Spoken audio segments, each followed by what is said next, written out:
नमस्कार आप सभी का। पिछली वीडियो में हमने जिस तरीके से डिस्कस किया था कि आपका सीरीज सेट पेपर फर्स्ट की क्वेश्चन प्रैक्टिस वाली सीरीज जो हम लोगों ने स्टार्ट की हुई है, तो उस क्वेश्चन प्रैक्टिस का आज का ये दूसरा वीडियो होगा। तो पहले वीडियो में हमने डिस्कस किया था किस तरीके से हमारे बेसिक क्वेश्चन जो थे उन क्वेश्चंस को डिस्कस करने के बाद हम लोग आज उससे एक लेवल ऊपर वाले क्वेश्चन डिस्कस करेंगे। यूनिट 1 की ये क्लास होगी। यूनिट 1 आपका जो है टीचिंग एप्टीट्यूड, उसकी क्लास हम लोग यहाँ पर अभी लेने वाले हैं।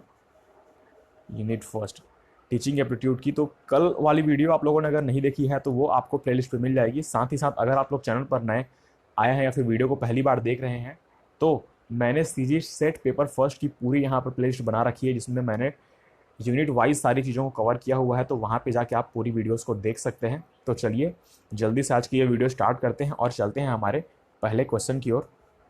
पहला क्वेश्चन ये है हमारा कि निम्नलिखित में से कौन एक शिक्षण प्रक्रिया की ओर संकेत नहीं करता। मतलब शिक्षण की प्रक्रिया की ओर कौन एक संकेत नहीं करता। तो इसमें आपका ऑप्शंस हैं व्यावसायिक प्रक्रिया, सतत प्रक्रिया, अंतः प्रक्रिया और सामाजिक प्रक्रिया। तो कौन सा जो है आपका एक शिक्षण की ओर संकेत नहीं करता। तो देखिए ये आपका एक सतत प्रक्रिया है, अंतः प्रक्रिया भी है, सामाजिक प्रक्रिया भी है, व्यावसायिक प्रक्रिया। मतलब ये आपका जो है टीचिंग एक व्यावसायिक प्रक्रिया है, लेकिन आपका जो है बेसिक आपके 3 पॉइंट्स होते हैं उनके ऊपर ज़्यादा फोकस किया जाता है ना कि आपका व्यावसायिक। क्योंकि शिक्षण की प्रक्रिया जो होती है वहाँ पर कई बार ऐसा होता है कि बहुत से लोग जो वहाँ पर शिक्षण में आते हैं तो उनका मतलब ये होता है कि वे लोगों को ज्ञान देना चाहते हैं, ना कि व्यवसाय बनाना चाहते हैं।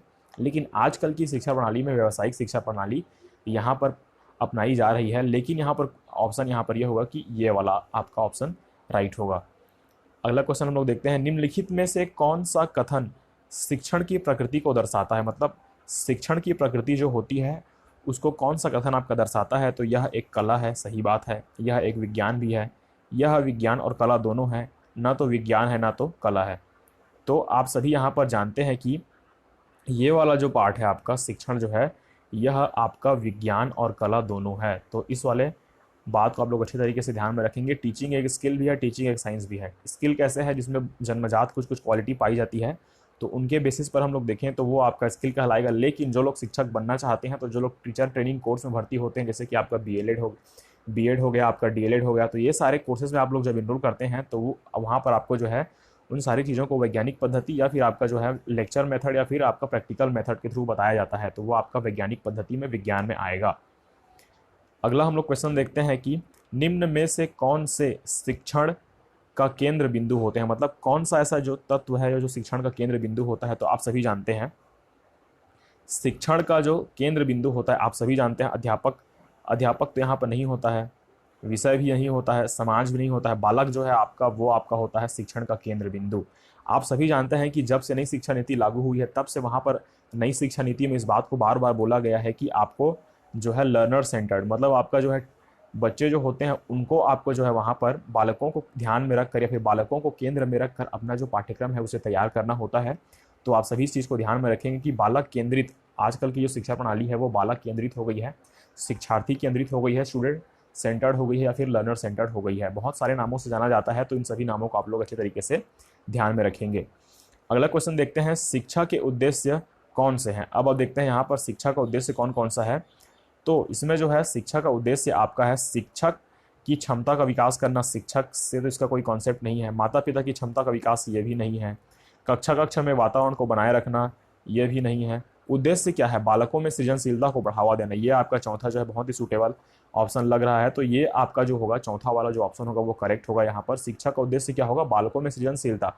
आपकी जो सृजनशीलता की क्षमता होती है उसको बढ़ाया जाता है कि आप कौन से फील्ड में अपना जो है मास्टरी हासिल करना चाहते हैं, कौन से फील्ड में आप लोग जाना चाहते हैं, जिसका आपका सृजनशीलता आपको इसी शिक्षण के माध्यम से आपको प्राप्त होती है। अगले क्वेश्चन की जाते हैं हम लोग, शिक्षण उद्देश्यों के आधार पर शिक्षण को वर्गीकृत किया जाता है। अब जानते हैं कि हमने शिक्षण उद्देश्य के आधार पर वर्गीकरण थ्योरी पढ़ी थी जो कि आपकी ब्लूम की टेक्सोनॉमी थी। तो उसमें आपका बताया गया था ज्ञानात्मक, भावात्मक एवं क्रियात्मक, दार्शनिक, मनोवैज्ञानिक एवं सांस्कृतिक, आध्यात्मिक, भौतिक एवं मानसिक शिक्षण में और सभी में। तो आप सभी जानते हैं कि ब्लूम की जो टेक्सोनॉमी आई थी तो उसमें हम लोगों ने देखा था कि उसमें 3 लेवल्स आपके बताए गए थे या फिर 3 टाइप्स बताए गए थे, जिसमें आपका आया था ज्ञानात्मक ज्ञान क्षेत्र, भावात्मक ज्ञान क्षेत्र और क्रियात्मक ज्ञान क्षेत्र। बोलने का मतलब यह है कि आपका जो है इसमें कॉग्निटिव डोमेन, अफेक्टिव डोमेन और साइकोमोटर डोमेन। 3 डोमेन की बात की गई थी, तो उन तीनों डोमेन का आप लोग अच्छे तरीके से ध्यान रखेंगे, किसने दिया था उसको भी ध्यान रखेंगे। तो इसका क्वेश्चन का आंसर ये होगा कि शिक्षा के आधार पर उद्देश्य का वर्गीकरण किया गया था, उद्देश्यों के आधार पर। तो ये 3 आपके इसमें आने वाले हैं। अगले क्वेश्चन की बात करते हैं। हर्बर्ट शिक्षण मॉडल आधारित है, मतलब हर्बर्ट का जो शिक्षण मॉडल है वो किस पर आधारित है। तो आप सभी जानते हैं कि हमारे 3 शिक्षण स्तर आपको दिए गए थे, स्मृति स्तर, उसके बाद आपका आता है समझ स्तर या बोध स्तर, तीसरा आपका आता है चिंतन स्तर। तो 3 स्तरों में से कौन कौन से आपके थे? 3 शिक्षाविद, हर्बर्ट, मॉरिसन और हंट। तो हर्बर्ट जो थे हमारे, वो आपके फर्स्ट वाले जो आपका स्मृति स्तर है। तो चिंतन स्तर की शिक्षण व्यवस्था स्टार हो गया, स्तर होगा ये। चिंतन स्तर की शिक्षण व्यवस्था ये तो नहीं है, ये लास्ट वाली है। दिशा या समझ स्तर की शिक्षण व्यवस्था, ऐसी तो कोई शिक्षण व्यवस्था पढ़ी नहीं हमने। स्मृति या स्मरण शक्ति स्तर की शिक्षण व्यवस्था, ऑप्शन नंबर 3 आपका जो यहाँ पर करेक्ट होगा। स्मृति या स्मरण शक्ति स्तर की शिक्षण व्यवस्था को ही यहाँ पर हर्बर्ट शिक्षण मॉडल के आधार मानकर बनाया गया है, फिर इसे ही आपका जो है हर्बर्ट शिक्षण मॉडल यहाँ पर कहा जाता है। अगले क्वेश्चन की हम लोग बात करें यहाँ पर, स्मृति स्तर, बार बार ये स्टार हो गया है, सॉरी, इसके लिए मैं थोड़ा सा आपसे माफ़ी चाहूँगा, यहाँ पर टाइपिंग मिस्टेक हुआ है। स्मृति स्तर की शिक्षण अधिगम की सबसे बड़ी खामी क्या है? मतलब आप देखते हैं कि स्मृति स्तर में चीज़ों को किस तरीके से किया जाता है। तो प्राथमिक स्तर होने के साथ ही साथ इसमें रटने की व्यवस्था है, अनुशासनहीनता है, मानसिक बाधा है, उपरोक्त सभी। तो आप सभी इसमें जानते हैं कि स्मृति स्तर की शिक्षण व्यवस्था की सबसे बड़ी खामी क्या होती है? आपकी रटने की व्यवस्था होती है। इसमें आपका होता यह है कि रटने की जो आपकी होती है व्यवस्था, उसके चलते आपके बहुत सारी चीज़ों में आपका जो ध्यान होता है रटने पर फोकस हो जाता है। तो ये एक खामी है, जिससे कि आपका आने वाले जो आपके समय होते हैं उसमें भी आप उसी मेथड को अप्लाई करते हैं, उसी प्रक्रिया को अप्लाई करते हैं, जिससे कि आपका जो है पूरी तरीके से पढ़ाई का स्तर हो गया या फिर आपका जो अध्ययन का स्तर हो गया वो थोड़ा सा डाउन होने लगता है। इस चीज़ का आप लोग अच्छे तरीके से ध्यान रखेंगे। शिक्षक के निर्देशात्मक उद्देश्यों के वर्गीकरण में शामिल नहीं है। और शिक्षक के निर्देशात्मक उद्देश्य जो है आपका, उनमें कौन कौन से आपके वर्गीकरण है, तो उनमें कौन कौन से वर्गीकरण शामिल नहीं है। तो वर्गीकरण की थ्योरीज हम लोग देखा था, तो उन थ्योरी में आपका देखा था ब्लूम का वर्गीकरण शामिल है, गैगने का शामिल है, ग्रिग्स का शामिल है, आपका जो है फ्लोरेंस का वर्गीकरण इसमें शामिल नहीं है। तो इसका राइट आंसर आपका ऑप्शन नंबर 2 होगा कि आपका शिक्षण के निर्देशात्मक उद्देश्यों के वर्गीकरण में आपका फ्लोरेंस का वर्गीकरण को वहाँ पर शामिल नहीं किया गया है। तो यह हो गया। अगला क्वेश्चन हम लोग देखेंगे कि निम्न में से कौन से ब्लूम के शिक्षण का अनुदेशात्मक उद्देश्य में शामिल है। अब इसमें आप देखते हैं कि आपका ब्लूम की जो टेक्सोनॉमी आई थी, तो उसमें आपका 3 डोमेन की हम लोगों ने बात किया था, आपका कॉग्निटिव डोमेन, अफेक्टिव डोमेन और आपका साइकोमोटर डोमेन। तो ये तीनों आपके शामिल है यहाँ पर। तो आपका ये ऑप्शन जो होगा, सभी ये लास्ट वाला ऑप्शन जो होगा वो आपका करेक्ट होगा कि इसमें से आपका जो है ये तीनों अनुदेशात्मक जो उद्देश्य होते हैं वो तीनों इसमें शामिल हैं। अगले क्वेश्चन की बात करें तो आपका शिक्षण प्रक्रिया में निम्न में से किसकी आवश्यकता होती है। अब सभी जानते हैं यहाँ पर शिक्षण की प्रक्रिया में आपकी निम्नलिखित में से किसकी आवश्यकता होती है। शिक्षक की आवश्यकता होती है, विद्यार्थी की आवश्यकता होती है, पाठ्यक्रम की भी आवश्यकता होती है, अर्थात ये सभी इसमें आवश्यक होते हैं। आप सभी जानते हैं कि शिक्षण प्रक्रिया के 3 आपके आयाम होते हैं, छात्र, शिक्षण और पाठ्यक्रम। इस चीज़ का आप लोग अच्छे तरीके से ध्यान रखेंगे।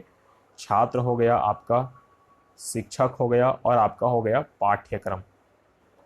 तो ये आपके 3 आपके आयाम हैं, आपके 3 इसमें डायमेंशंस आपको बताए गए हैं। इस चीज़ को आप लोगों को अच्छे तरीके से ध्यान रखेंगे। आयाम की अगर यहाँ पर बात की जाती है, यह आपके आवश्यकता हो गए या फिर शिक्षण के 3 आयाम भी इसे हम लोग कहते हैं। तो इसका आप लोग अच्छे तरीके से ध्यान रखेंगे। अगला हम लोग देखते हैं यहाँ पर अधिगम के प्रमुख घटकों में शामिल है। अब यहाँ पर देखिए अधिगम के जो प्रमुख घटक हैं, प्रमुख घटकों में कौन कौन से घटक शामिल हैं। तो अध्यापक है, आपका विद्यार्थी है, विषय वस्तु है। उसी क्वेश्चन को यहाँ पर उल्टा करके पूछा गया है, ये सभी आपके। तो ये आपके अधिगम में कौन कौन से घटक शामिल हैं। तो मैंने उन घटकों की बात की थी अभी छात्र, शिक्षण और छात्र, शिक्षक और पाठ्यक्रम। तो ये तीनों को आप लोगों को अच्छे तरीके से ध्यान में रखना है। अब यहाँ पर देखते हैं हम लोग अगला क्वेश्चन, निम्नलिखित में से कौन सा कथन सत्य है। कौन सा कथन सत्य है, तो इसमें हम लोग देखते ये हैं कि अध्येता, कौन सा कथन यहाँ पर सत्य, सत्य कथन की हमको पहचान करनी है। तो अध्येता के अधिगम की इच्छा व्यक्ति एवं सामाजिक आवश्यकताओं को जागृत करती है। और यहाँ पर यह बोला गया है दूसरा वाला कि अध्येता में शिक्षक से केवल मानसिक विकास होता है। अधिगम का मूल उद्देश्य व्यवहार में परिवर्तन लाना होता है। अधिगमकर्ता प्रशिक्षण या निर्देशात्मक योजना का निर्माण में सहायक तत्व की भांति कार्य करता है। तो ये आपका जो है एकदम सही आपका मालूम हो रहा है। ऑप्शन 4 जो है, अधिगमकर्ता प्रशिक्षण या निर्देशात्मक योजना निर्माण में सहायक तत्व की तरह शामिल कर। सहायक तत्व हैं ये बेसिकली आपका जो है ये सामाजिक आवश्यकता की जागृत नहीं करता तो है, लेकिन उतना नहीं करता है। दूसरा वाला जो है आपका अध्येता में शिक्षक से केवल मानसिक विकास होता है, शिक्षक से तो होता ही नहीं है। अधिगम का मूल उद्देश्य व्यवहार में परिवर्तन लाना होता है। व्यवहार में परिवर्तन लाना होता है, लेकिन उतना इंपॉर्टेंट नहीं होता। सबसे ज़्यादा इंपॉर्टेंट क्या होता है कि प्रशिक्षण, ट्रेनिंग आपकी होती है, उसके बाद निर्देशात्मक योजना जो आपके बनाए गए हैं उसके निर्माण में सहायक तत्वों की भांति आपका व्यवहार करना होता है। तो ये आपका हो जाएगा करेक्ट आपका आंसर। अब हम लोग देखते हैं अगला, व्यक्तिक विभिन्नता को प्रभावित करता है। आपका जो व्यक्तिक विभिन्नता होती है, आपका पर्सनैलिटी, यहाँ पर आपकी जो होती है पर्सनल, आपकी जो वो डिफरेंसेस होते हैं उनको कौन कौन से तत्व प्रभावित करते हैं। तो केवल वंशानुक्रम कारक, ये तो आप केवल तो नहीं करेगा, केवल ये आपका केवल शब्द जहाँ पर आते हैं उस चीज़ को आप लोग ध्यान में रखेंगे कि वो नहीं हो सकता। वंशानुक्रम एवं वातावरण दोनों, ये आपका जो है तीसरा वाला ऑप्शन यहाँ पर करेक्ट होता है, क्योंकि आपका इसमें जो होती है आपकी वंशानुक्रम मतलब आपका परिवार का जो किस तरीके से ओरिजिन हुआ है वो आपका, फिर उसके बाद आपके आसपास का वातावरण, ये दोनों आपके जो हैं व्यक्तिक विभिन्नता को वहाँ पर दर्शाती हैं। एक आपका जीन के माध्यम से होता है, दूसरा आपका होता है पर्यावरण के माध्यम से व्यक्तिक विभिन्नता। तो इसके ऊपर आप लोग अच्छे तरीके से ध्यान रखेंगे। अगला, निम्न में से कौन सा दृश्य साधन है। आप सभी जानते हैं कि हमने श्रव्य और दृश्य साधनों के ऊपर बहुत डिटेल में यहाँ पर डिस्कशन की है वीडियो में, तो उन वीडियोस को आप लोग जाके देखिए, आपको बहुत ज़्यादा हेल्प होगी। ऐसे ही टाइप के क्वेश्चन आपको पूछे जाएंगे सीरीज सेट के लेवल के, तो आप लोग जो है एक बार क्वेश्चन को पूरी तरीके से समझ जाइए, साथ ही साथ उस वीडियो सीरीज को पूरा देखिए, ताकि आपको यहाँ पर प्रॉपर अंडरस्टैंडिंग यहाँ पर हो जाएगी। तो इस क्वेश्चन का आंसर है कि दृश्य साधन कौन कौन सा है। तो दृश्य साधन आपका है स्लाइड्स। आप सभी जानते हैं कि स्लाइड्स के थ्रू आप लोग जिस तरीके से देखते हैं चीज़ों को, ग्रामोफोन तो ये आपका हो गया, ये आपका श्रव्य साधन होगा, ग्रामोफोन रिकॉर्ड भी आपका श्रव्य साधन हो गया, मैग्नेटिक टेप, ये तीनों आपके श्रव्य साधन हैं, जबकि ये आपका स्लाइड जो है वो आपका दृश्य साधन है। तो इसका आप लोग अच्छी तरीके से ध्यान रखेंगे। अब हम लोग देखते हैं अगला क्वेश्चन, निम्न में से कौन सा कथन सही है। अब यहाँ पर सही कथन की हमें पहचान करनी है। तो सही कथन कौन सा है हमारा, ग्लोब शिक्षण सामग्री का दृश्य साधन है, ये आपका सही है। प्रतिमान काल्पनिक वस्तुओं के प्रतिरूप में होते हैं, ये तो आपका नहीं है। स्लाइड्स सूक्ष्मतर पदार्थों को अध्ययन में सहायता होते हैं। स्लाइड्स का मतलब यहाँ पर आप लोग ये नहीं कनेक्ट करेंगे कि स्लाइड जो होता है आपका, कि हम लोग बायोलॉजी के स्टूडेंट हैं तो साइंस वाले स्टूडेंट, तो वहाँ पर स्लाइड हम लोग देखा था, तो वहाँ पर हम लोगों ने जो है सूक्ष्म पदार्थों के लिए, यहाँ पर स्लाइड का मतलब ये हो गया कि स्लाइड होती ये है कि स्लाइड्स में आपका जो है ये आपका दिखाया जाता है, तो ये आपका सूक्ष्म पदार्थ के ऊपर नहीं दिखाता, जबकि स्लाइड्स का मतलब यहाँ पर पेज से होता है, 1 2 3 यहाँ पर आपके स्लाइड्स होते हैं उसके ऊपर है। ग्राफ सांख्यिकी एवं परिमाणात्मक संबंधों के दृश्य रूप में प्रस्तुत करता है, ये आपका सही नहीं है। ग्लोब जो है आपका शिक्षण सामग्री का दृश्य साधन है, ये कथन आपका बिल्कुल ही सही यहाँ पर होगा। अगला क्वेश्चन हम लोग देखते हैं यहाँ पर, शैक्षिक वातावरण को प्रभावित करने वाले प्रमुख कारक। आप सभी जानते हैं कि शैक्षिक वातावरण जो है हमारा, उस शैक्षिक वातावरण को कौन कौन से तत्व प्रभावित करते हैं। तो जीवन की आकांक्षा, जनसंख्या की प्रकृति, आर्थिक स्तर और आपका सभी। ये लास्ट वाला जो है आपका सभी, मतलब शैक्षिक वातावरण को कौन कौन से तत्व प्रभावित करते हैं। आपका जीवन की आकांक्षा भी प्रभावित करेगी कि आपका जीवन जीने की आपकी आकांक्षा कैसी है, साथ ही साथ जनसंख्या की प्रकृति, कौन कौन से आपका जनसंख्या की आपकी जो है प्रकृति, मतलब लोग आसपास आपके रहते हैं तो उनकी किस तरीके से वहाँ पर जो है आपकी मेंटालिटी है, थिंकिंग है, उससे भी आपका जो है शैक्षिक वातावरण प्रभावित होगा। आर्थिक स्तर से भी आपका जो है, अगर आपके पास अच्छे पैसे हैं तो आप लोग अच्छे वाले स्कूल में जाओगे, अगर आपके पास कम पैसे हैं तो आप उस हिसाब से अपने वाले छोटे स्कूल में जाओगे। तो जिस तरीके से वहाँ पर पढ़ाई का स्तर होता है वो आपका भी डिपेंड करेगा शैक्षिक वातावरण यहाँ से। तो यहाँ पर आपका सभी वाला जो ऑप्शन होगा वो आपका सही माना जाएगा। अगला क्वेश्चन हम लोग देखते हैं यहाँ पर, समूह शिक्षण विधि की शुरुआत कहाँ से हुई थी। टीम टीचिंग मेथड की हम लोगों ने बात की थी, जहाँ पर आप सभी जानते हैं कि टीम टीचिंग किस तरीके से किया जाता है वर्ल्ड वॉर 2 के दौरान में, जहाँ पर आपका जो है आपकी यहाँ पर ऑप्शंस पहले मैं आपको बताता हूँ। अमेरिका ने यहाँ पर किया था, जापान ने किया था, भारत से हुआ था, फिर रूस से हुआ था। तो समूह शिक्षण आपका टीम टीचिंग जो हुआ था वो अमेरिका में हुआ था। अमेरिका में इसकी शुरुआत हुई थी। शुरुआत कैसे हुई थी, आपका वर्ल्ड वॉर 2 के दौरान, जब वहाँ पर आपके सेना में जो बहुत ज़्यादा संख्या में लोग भर्ती हो रहे थे, तो वहाँ पर उस टाइम ट्रेनिंग वहाँ पर प्रॉपर नहीं दी जा रही थी, क्योंकि वर्ल्ड वॉर का टाइम था। तो बहुत सारे नौजवान जो नौसिखिए थे उन्हें भी वहाँ पर ग्रुप में शामिल किया जा रहा था। तो ग्रुप में शामिल करने के साथ ही साथ वहाँ पर आपका जो है एक लीडर बनाए गए थे, मतलब बहुत सारे 20 से 25 एग्जाम्पल के लीडर वहाँ पर एक मीटिंग में बैठाए गए थे। फिर उन लीडरों को एक एक टुकड़ियों के पास भेजा गया था। तो यहाँ से वहाँ पर जो है टीम टीचिंग का प्रोसेस वहाँ पर स्टार्ट हुआ था, जिससे कि युद्ध को अमेरिका ने आसानी से जीत लिया था, इसी समूह शिक्षण के माध्यम से। तो इसका आप लोग अच्छे तरीके से ध्यान रखेंगे। टीम टीचिंग बहुत ही अच्छी यहाँ पर टीचिंग मानी जाती है। अब हम लोग देखते हैं कि स्वयं मंच का निर्माण किया गया था। स्वयं जो है आपका, स्वयं आपका एक ऑनलाइन पोर्टल है, उसका निर्माण किया गया था। तो उसका निर्माण किसने किसने मिलकर किया था। तो यहाँ पर आप देखेंगे कि आपका मानव संसाधन विकास मंत्रालय मतलब MHRD, ministry of human resources and development, ये आपका हो गया मानव संसाधन विकास मंत्रालय। अखिल भारतीय तकनीकी, ये भी आपका किया गया था, माइक्रोसॉफ्ट की सहायता से किया गया था। तो ये आपके तीनों की सहायता से आपका स्वयं मंच का निर्माण किया गया था, मतलब स्वयं का निर्माण किया गया था। तो इसमें आपके सभी आएंगे। आप सभी चीज़ को ध्यान रखेंगे कि क्वेश्चन अलग अलग से भी पूछ सकता है। तो मानव संसाधन विकास मंत्रालय के द्वारा भी स्वयं का मतलब जो है निर्माण किया गया था। अखिल भारतीय तकनीकी शिक्षण परिषद और माइक्रोसॉफ्ट, ये तीनों के वहाँ पर पूरी तरीके से कॉम्बिनेशन से या फिर उनके जो है सहायता से आपका स्वयं मंच का निर्माण वहाँ पर किया गया था। अगला हम लोग देखते हैं कि मूक्स क्या है।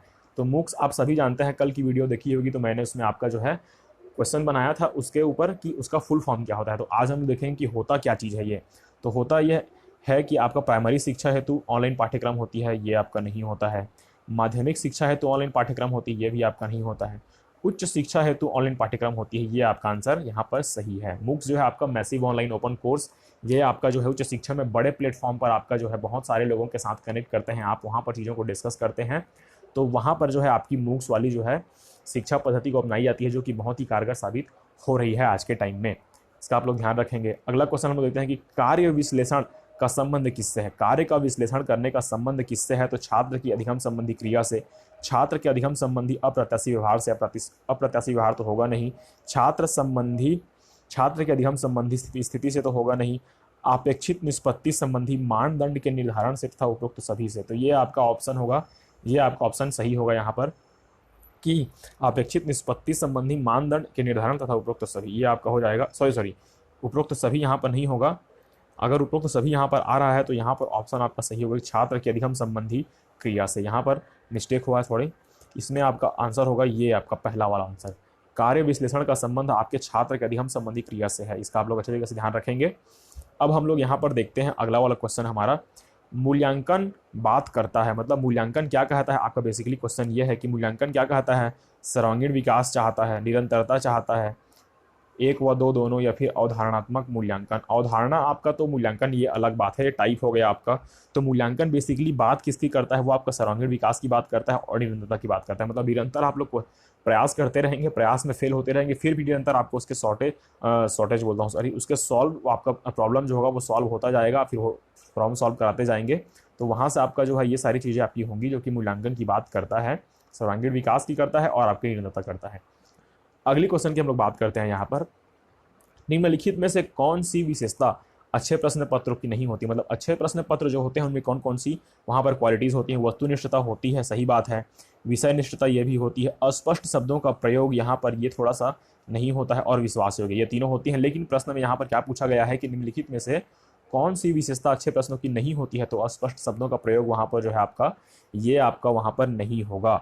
इस बात को आप लोग अच्छे तरीके से ध्यान में रखेंगे। अगला क्वेश्चन देखते हैं हम लोग यहाँ पर कि उच्च शिक्षण में क्रेडिट प्रणाली के मूल्यांकन के तत्वों में से कौन सा तत्व शामिल नहीं है। तो आप सभी जानते हैं कि आजकल जो है आपका, जब से आपकी जो है नई शिक्षा नीति को इंट्रोड्यूस कराया गया है या फिर हायर एजुकेशन में आपका चॉइस बेस्ड क्रेडिट सिस्टम को लाया गया है, तब से आपका जो है कौन कौन से वहाँ पर तत्व शामिल किए गए हैं उनके ऊपर बात की गई है। तो ये आपका जो है किया गया है सेमेस्टर सिस्टम, उसमें होता है क्रेडिट हस्तांतरण भी होता है, सेमेस्टर वाइज होता है, ग्रेडिंग सिस्टम भी होता है। परीक्षा फल की यहाँ पर उसमें ज़्यादातर बात नहीं की गई है, जबकि ये तो उसमें शामिल नहीं है। परीक्षा फल तो आपका हर चीज़ में होता है, तो इसमें आपका जो है ये चीज़ शामिल नहीं किया गया है। तो ये आपका आंसर हो जाएगा ऑप्शन नंबर 3।